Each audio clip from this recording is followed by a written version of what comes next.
भारतीय सिनेमा के आसमान में कई सितारे चमके, लेकिन कुछ सितारे ऐसे होते हैं जिनकी चमक समय के साथ धुंधली नहीं होती, बल्कि और भी बढ़ती जाती है।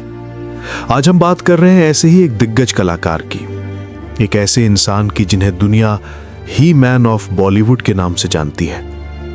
ये कहानी है एक किसान के बेटे से लेकर सुपरस्टार बनने तक की। ये कहानी है धर्मेंद्र की।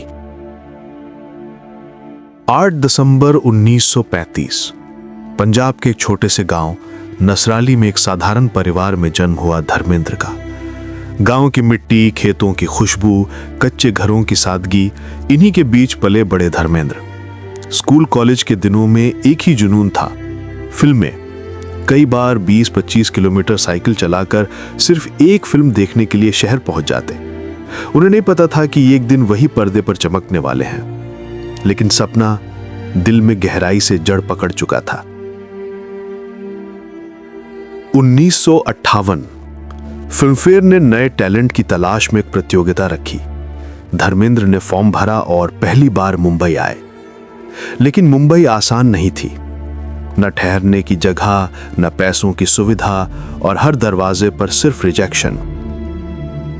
बंबई में औरत तो मिल जाती है पर खोली नहीं मिलती, और जो खोली मिलती है तो पगड़ी के मारे सर गंजा हो जाता है। मुंबई ने उन्हें कई बार तोड़ने की कोशिश की, लेकिन उनकी आंखों में एक उम्मीद थी, एक दिन मैं फिल्में जरूर करूंगा। और आखिरकार किस्मत बदली। धर्मेंद्र फिल्मफेयर टैलेंट हंट के विजेता बने और नई शुरुआत ने हिंदी सिनेमा को एक नया चेहरा दे दिया। 1960 में रिलीज हुई उनकी पहली फिल्म दिल भी तेरा हम भी तेरे।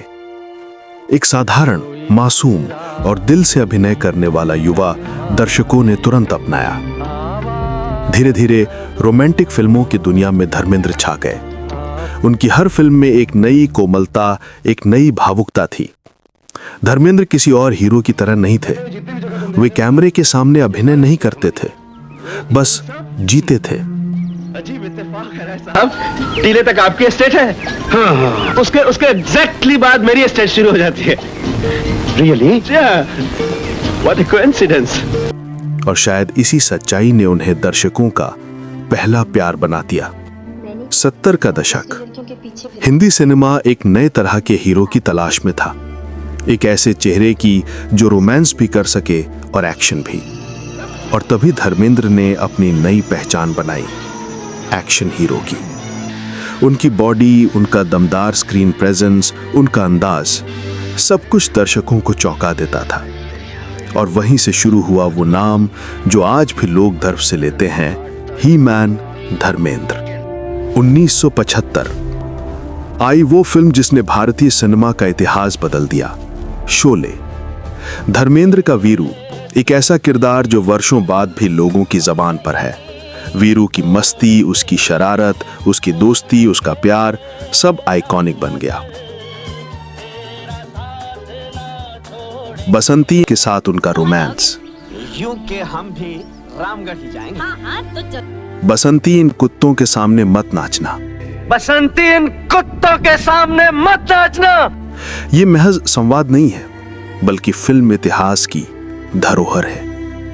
वीरू ने सिर्फ दर्शकों को मनोरंजन नहीं दिया, बल्कि दिलों में अपनी स्थायी जगह बनाई। लाखों लोग धर्मेंद्र को पर्दे पर देखते थे, लेकिन पर्दे के पीछे वो बेहद भावुक, संवेदनशील और परिवार से जुड़े इंसान थे। उनकी 2 शादियां, प्रकाश कौर और हेमा मालिनी से, और फिर एक बड़ा परिवार, सनी देओल, बॉबी देओल, ईशा देओल और अहाना देओल। आज हर जगह उनकी विरासत की झलक दिखती है। धर्मेंद्र कहते थे, मैं पहले इंसान हूं, फिर अभिनेता। और सच भी यही था। उनकी सादगी ही उनकी सबसे बड़ी पहचान थी। 2004 में धर्मेंद्र सक्रिय राजनीति में भी आए और सांसद बने।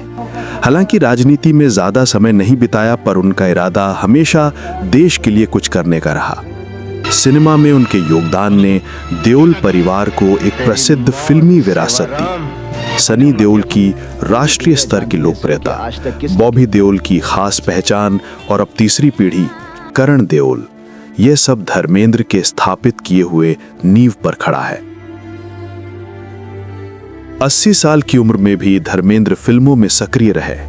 यमला पगला दीवाना, अपने और हाल ही में रॉकी और रानी की प्रेम कहानी, उनके प्रदर्शन ने साबित किया कि कलाकार बूढ़ा नहीं होता, वो वक्त के साथ और भी चमकता है। धर्मेंद्र आज भी अपने मुस्कान, अपने विनम्रता और अपने प्यार से लोगों का दिल जीत लेते हैं। धर्मेंद्र सिर्फ एक अभिनेता नहीं, वे भारतीय सिनेमा की आत्मा है। एक ऐसे कलाकार जिनके अभिनय में सादगी है, जज्बा है और इंसानियत है। एक किसान के बेटे से लेकर फिल्म इंडस्ट्री के महान सुपरस्टार तक का सफर, ये संघर्ष, जुनून और लगन की जीती जागती मिसाल है। धर्मेंद्र एक नाम नहीं, एक भावना है, एक ऐसा सितारा जिसकी चमक कभी कम नहीं होगी। वे युग हैं और हमेशा भारतीय सिनेमा के दिल में जिंदा रहेंगे। ये थी कहानी धर्मेंद्र, हिंदी सिनेमा के ही मैन की। अगर आपको ये डॉक्यूमेंट्री पसंद आई हो तो इसे जरूर शेयर करें और बताएं कि अगली डॉक्यूमेंट्री आप किस स्टार पर देखना चाहेंगे।